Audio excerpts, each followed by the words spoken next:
जिनको दुनिया के अलावा कोई मतलब नहीं, जैसे कि मैं। मुझे इस बात से रत्ती भर फर्क नहीं पड़ता कि भगवान है या नहीं है तो है, नहीं है तो नहीं है तो इतना समझदार जरूर होगा कि वो मेरा मूल्यांकन मेरे कर्मों से करेगा, ना कि इस बात से कि मैंने कितने घंटे उसकी भक्ति में गुजारे हैं। तो मैं क्यों भक्ति करूं? मेरा विश्वास है कि अगर ईश्वर है तो तार्किक होगा ही होगा, वैचारिक होगा, समझदार होगा, मूढ़ नहीं होगा। ठीक है, और नहीं है तो फिर मैं वैसे टाइम क्यों खराब करूं अपना? और है तो समझदार होना चाहिए, और अगर है और समझदार नहीं है तब तो मैं और पूजा क्यों करूं? उससे बड़े कि समझदार व्यक्ति से समय गुजारूं मैं। तो मेरा ये विश्वास है, अपने अपने विश्वास का मामला है। जिनको विश्वास है वो पूजा करते हैं। मेरे घर में मुझे छोड़ के बाकी सब धार्मिक लोग हैं, खूब पूजा पाठ करते हैं, पूरा लंबा चौड़ा। और कितने लोग आप में से शनिवार को लोहा नहीं खरीदते हैं? एक अंधविश्वास यहां भी चलता है कि शनिवार को लोहा नहीं खरीदना चाहिए। आप लोग खरीद लेते हैं, आप नहीं खरीदते शनिवार को लोहा? आप भी नहीं खरीदती हैं? हाँ, मंगलवार और बृहस्पतिवार को बाल नहीं कटवाते, ऐसे कितने लोग हैं? मंगल, बृहस्पति या शनि। अच्छा, और मेरा उसूल है मंगल को ही कटवाता हूं, उस दिन भीड़ नहीं होती। मेरा तो उसूल ये है कि बड़ी सुविधा रहती है उस दिन। गुड है। तो दिल्ली में ये कि खोलते हैं, जैसे 5 लोग वहां काम करते हैं, उस दिन एक आदमी होता है। भारत में सबसे बड़ा हुआ है कि अंग्रेजी कैसे सीखें। बहुत सारे लोग रैपिडेक्स इंग्लिश स्पीकिंग कोर्स वाली किताब पढ़ के अंग्रेजी सीखना चाह रहे हैं। नामुमकिन है उससे सीखना, नामुमकिन एकदम। क्योंकि भाषा सीखने का अकेला तरीका है वातावरण, दूसरा कोई तरीका नहीं। आपके आसपास लोग उस भाषा में बोलते हो, बातचीत करते हो, आप सुनते हो, आप भी बोलने का प्रयास करें, कोई आप पे हंसे नहीं, जब आप गलती करें आपको समझा दें। किसी मतलब अध्यापक की जरूरत भाषा के लिए नहीं होती है। इस चीज को अभी से काम करना वो ये है कि लिखने का अभ्यास कीजिए, और जिस दिन 7.5 मिनट में 250 शब्द आप लिख पा रहे हैं और बाकी लोग पढ़ पा रहे हैं, अपना लिखा तो पढ़ ही लेता है आदमी। अगर आप 7.5 मिनट में 250 शब्द लिख लेते हैं और बाकी लोग पढ़ भी लेते हैं उसको, और आप करीने से भी लिख पा रहे हैं, पॉइंट्स ठीक से डेवलप कर पा रहे हैं उसमें, तो आप मान लीजिए कि आपको सफल होने से शायद कोई रोक नहीं पाएगा। इस परीक्षा का मर्म इतना ही है, पढ़िए, समझिए और बहुत तेज गति से, बहुत सटीक तरीके से लिखने का अभ्यास कीजिए, जो इन्होंने किया। अभी आपसे बात करेंगे ही।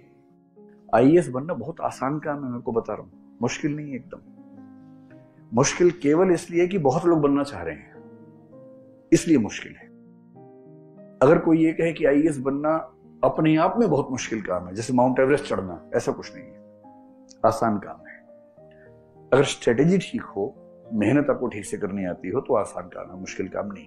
जो व्यक्ति मेंस के, जीएस के चारों पेपर में सारे के सारे क्वेश्चंस का आंसर लिख के आ जाता है, छोड़ता नहीं है, ये अपने आप में लगभग पर्याप्त है कि वो कम से कम टॉप के कुछ लोगों में शामिल हो जाएगा, बशर्ते उसका वैकल्पिक विषय और निबंध अच्छा हो। कितनी सिंपल चुनौती है, आपको हर पेपर में सारे प्रश्नों का उत्तर पूरा कर देना है। एक मेंबर ने एक लड़की से कहा, इंटरव्यू लिया, पूरा इंटरव्यू हो गया, वो उठी, thank you sir, thank you sir, thank you madam करके बाहर जाने लगी। तो चेयरपर्सन थोड़े मजाकिया किस्म के आदमी थे, उनको लगा जरा मजे लेके देखते इस बच्ची के। जब वो गेट के पास पहुंची, बोले वैसे एक बात कहना चाहता हूँ, आपका चेहरा देख के लगता नहीं कि आपको आईएएस बनाना चाहिए, आपका चेहरा ऐसा है नहीं आईएएस टाइप का।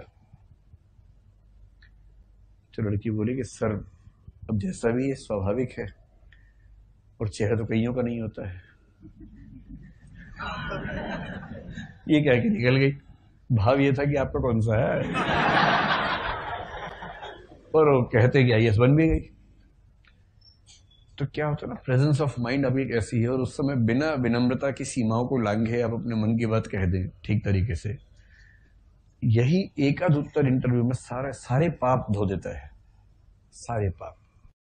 अब जिंदगी एक ही है, और दिक्कत है कि उसी में प्रयोग करने हैं, उसी को जीना है।